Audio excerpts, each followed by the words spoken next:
किसी असली लड़ाई में ना एक छोटी सी गलती भी बहुत भारी पड़ सकती है। ये कोई फिल्म नहीं है जहां हीरो अकेले ही 5 लोगों को मजा चखा देता है। असल जिंदगी हकीकत में इससे बहुत अलग होती है। असल जिंदगी की लड़ाई में हर एक मूव, हर एक सेकंड मायने रखता है।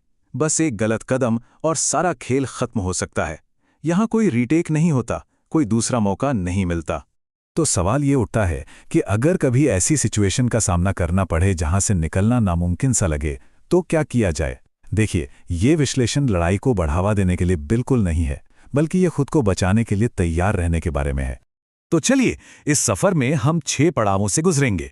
सबसे पहले दिमागी तैयारी, फिर लड़ने की नींव, उसके बाद बेसिक स्ट्राइक्स, फिर समझेंगे मूवमेंट की कला, फिर देखेंगे कि असली टकराव से कैसे बचें, और आखिर में घर पर ट्रेनिंग के लिए एक पूरा प्लान। चलिए शुरू करते हैं। सबसे पहले और सबसे जरूरी कदम से हमारा दिमागी खेल, क्योंकि कोई भी लड़ाई ना शरीर से पहले दिमाग में लड़ी जाती है। देखिए, असली दुश्मन घबराहट है। जब कोई खतरा सामने आता है ना, तो 90% लोग लड़ाई में सामने वाले से नहीं, बल्कि अपने ही डर और पैनिक से हार जाते हैं। तो सबसे पहली और सबसे बड़ी स्किल जो सीखनी है, वो है अपने डर पर काबू पाना। तो उस मुश्किल घड़ी में कंट्रोल वापस पाने के लिए ये 3 स्टेप्स अपनाए जा सकते हैं। पहला, सांस लें। एक गहरी सांस दिमाग तक ऑक्सीजन पहुंचाती है और घबराहट को कम करती है। दूसरा, स्थिर हों। बस 1 या 2 सेकंड के लिए रुकना सोचने का कीमती वक्त देता है। और तीसरा, निरीक्षण करें। अपने आसपास देखिए, निकलने के रास्ते कहाँ हैं, सामने कितने लोग हैं। याद रखिए, शांत दिमाग ही बेहतर फैसले लेता है। तो मतलब साफ है, शारीरिक ताकत से ज्यादा दिमागी स्पष्टता जरूरी है। जो शांत रहकर सही फैसले ले पाता है, वही खुद को बचा पाता है। ठीक है, तो अब जब दिमागी खेल समझ आ गया है, तो आते हैं फिजिकल तैयारी पर। और इसकी शुरुआत होती है एक मजबूत नींव से, यानी एक सही फाइटिंग स्टांस। एक मजबूत स्टांस होना बहुत जरूरी है। सबसे पहले आते हैं पैर। अगर आप राइट हैंडेड हैं तो बायां पैर आगे रहेगा। फिर आते हैं घुटने। उन्हें हल्का सा मोड़ कर रखना है ताकि बैलेंस बना रहे और तेजी से मूव कर सकें। और आखिर में हाथ। दोनों हाथ ऊपर, ठोड़ी और सिर की हिफाजत करते हुए।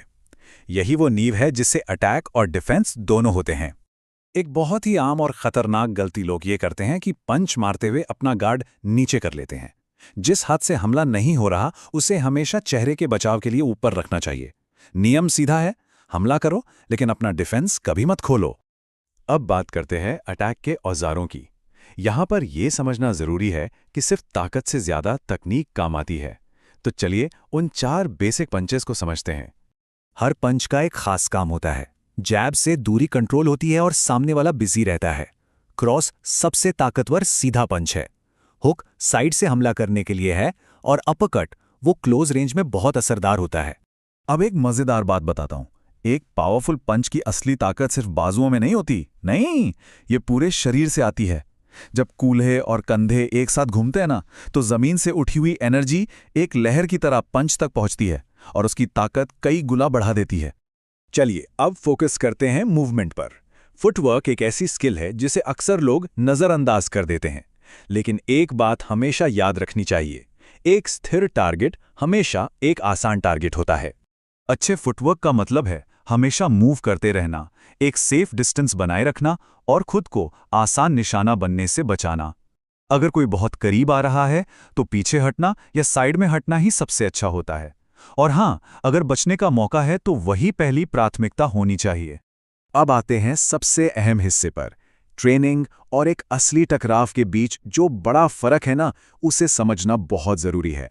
यही हमें असल दुनिया के हालात के लिए तैयार करेगा।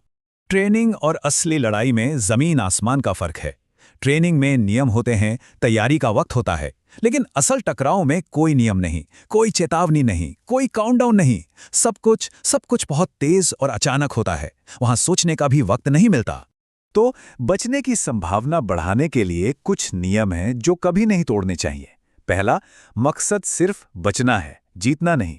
दूसरा, अगर भागने का जरा सा भी मौका मिले तो एक पल भी नहीं सोचना, बस भागना है। तीसरा, कुछ भी हो जाए जमीन पर नहीं गिरना, क्योंकि वहां इंसान सबसे ज्यादा कमजोर होता है। और चौथा, ईगो को हमेशा दूर रखना है। ज्यादातर लड़ाइयां उसी की वजह से शुरू होती हैं। चलिए अब इस सारी जानकारी को असल काबिलियत में बदलने का वक्त आ गया है। आइए एक ऐसे ट्रेनिंग प्लान को देखते हैं जिससे इन स्किल्स को घर पर ही मजबूत किया जा सकता है। ये एक सीधा साधा और प्रैक्टिकल रूटीन है जिसे घर पर बिना किसी खास सामान के किया जा सकता है। शैडो बॉक्सिंग से फॉर्म और मूवमेंट सुधरते हैं। पुशअप, स्क्वाट्स और प्लैंक शरीर को ताकत देते हैं। और रस्सी कूदना, ये फुटवर्क और स्टैमिना के लिए बेस्ट है।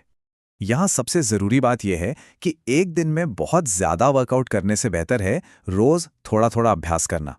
जानते हैं क्यों? क्योंकि रिफ्लेक्स और मसल मेमोरी बनाने के लिए कंसिस्टेंसी ही सब कुछ है। और ये सब कुछ हमें वापस उसी एक बात पर ले आता है जिससे हमने शुरुआत की थी। ये सारी ट्रेनिंग सिर्फ फिजिकल नहीं है, इसका असली मकसद है एक मजबूत माइंडसेट, कंट्रोल और भीतरी ताकत बनाना। तो अंत में एक सवाल है, लक्ष्य जीतना नहीं बल्कि सुरक्षित रहना है। और ये जानकारी हमें याद दिलाती है कि सच्ची तैयारी सिर्फ शरीर की नहीं बल्कि दिमाग की भी होती है। सवाल ये है कि क्या हम तैयार हैं?